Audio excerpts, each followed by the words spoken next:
In 1976, there was what is called Western Nigerian Marketing Board, which was particularly promoting cocoa farmers. This marketing board was abolished. Let me tell you one beautiful thing this marketing board did. You see, around cocoa farmers here, under the regional government we had, Awolowo ma fún wọn ní farm implements, ó ma fún wọn ní seedlings, ó ma kó tractor fún wọn, ó ma kó oríṣiríṣi fún wọn, ó tún fún wọn ní ilé ọ̀fẹ́. Gbogbo oúnjẹ tí Yorùbá ń jẹ pátápátá under regional government, èrú wà tó wà lókè Ògùn, part of Oyo state, nothing ṣe oúnjẹ yẹn. We had farm settlement. Yorùbá ò ever rely lórí Hausa ká tó jẹun.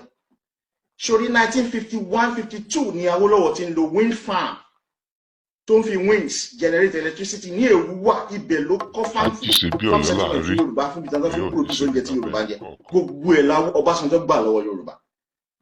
I'm talking about the cocoa marketing board. Nǹkan tí Awolowo ṣe under the cocoa marketing board ni pé sórí ìgbà tí cocoa jẹ́ bóyá bí 15 naira per kilogram ní international market, Awolowo through the cocoa marketing board ó máa ra cocoa yẹn lọ́wọ́ àwọn cocoa farmers wa. Ó fún wọn nílé ọ̀fẹ́, ó fún wọn ní farm implement ọ̀fẹ́, seedling ọ̀fẹ́. Á wá ra cocoa yẹn ní 12 naira.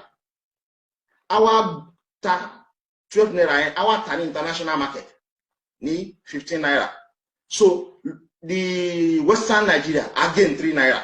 Àwọn cocoa farmer tó nílé ọ̀fẹ́, tó ní sí farm implement ọ̀fẹ́, wọ́n á gain. Àwọn cocoa farmers yẹn make owó, òun la fi ń túnlẹ̀ Yorùbá ṣe. Àti ṣe bí Ọ̀yọ́ láàárín. Nígbà yẹn owó kòkó lọ́ṣun, owó kòkó lóńdó, owó kòkó lẹ́kìtì la fi kọ́ industrial estate sẹ́kọ̀ọ́, Àpápá, Ìlúpéjú industrial estate, Olúyọ̀lé nìbàdàn industrial estate. Owó kòkó àwọn Yorùbá tó wà lẹ́kìtì, tó wà lóńdó, tó wà lọ́ṣun la fi kọ́. So tí Awolowo bá rí pé price cocoa ti fall ní international market, say from 15 naira to 10 naira, ó máa ra cocoa yẹn lọ́wọ́ àwọn cocoa farmers wa, ó ì máa rà ní 12 naira. Kò ní rà ní international price because ó fẹ́ jẹ́ kí àwọn cocoa farmer yẹn wà sustainable. Nǹkan tó máa wá ṣe ni pé ó máa wá keep èyí tó ti rà yẹn, ó máa fi sí storage tí international market price cocoa máa fi increase. Nǹkan tí cocoa marketing board ń ṣe nìyẹn. Nǹkan tá yí àwọn àgbẹ̀ wa fi já nìyẹn. Nǹkan tá fi ní cocoa house nìyẹn. Nǹkan tá fi ní Liberty Stadium nìyẹn. Nǹkan tá fi ní WNTV station nìyẹn. Nǹkan tá fi ṣe free education nìyẹn. Owó kòkó ni Ọbásanjọ́ target ó abolish cocoa marketing board. Ó fẹ́ báyé Yorùbá jẹ́. Ọlọ́run Lédùmarè, Ọlọ́run tó lọ lọ́jọ́ èní, ó máa báyé máa yẹn jẹ́ ni. Máa yẹn ò ní ṣàǹfààní fúnra ara ẹ̀. Because we had a generation that is studying gbogbo báyé Yorùbá ti bàjẹ́, and they fẹ́ change because of history. So this man is the enemy within. I am going to tell you one thing. Tó bá jẹ́ pé Ọbásanjọ́ jẹ́ òyìnbó ni, tó bá jẹ́ pé white American ló wà, tó jẹ́, tó dẹ̀ ń gba America, tó dẹ̀ wà in position of power, tó dẹ̀ ń báyé white Americans jẹ́, àwọn white Americans á ti pa.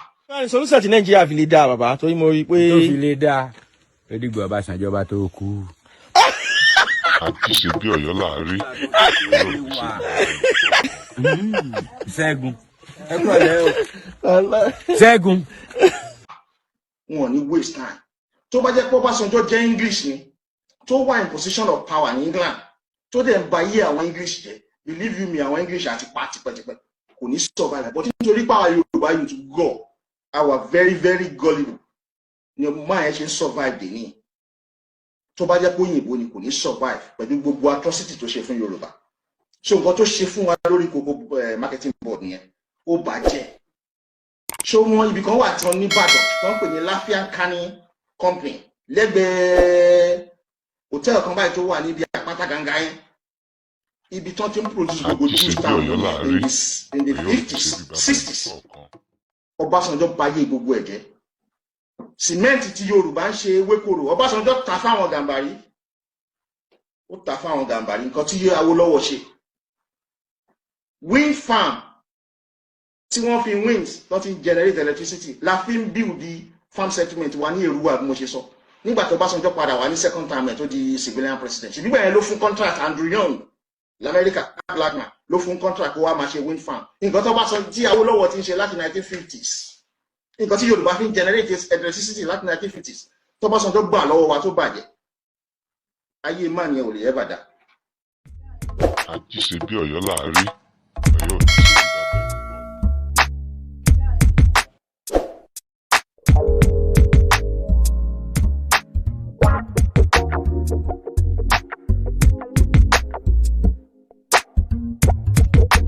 àti ṣe bí Ọ̀yọ́ láàrí Ọ̀yọ́ ò ní ṣe bí bàbá ẹnì kọ̀ọ̀kan.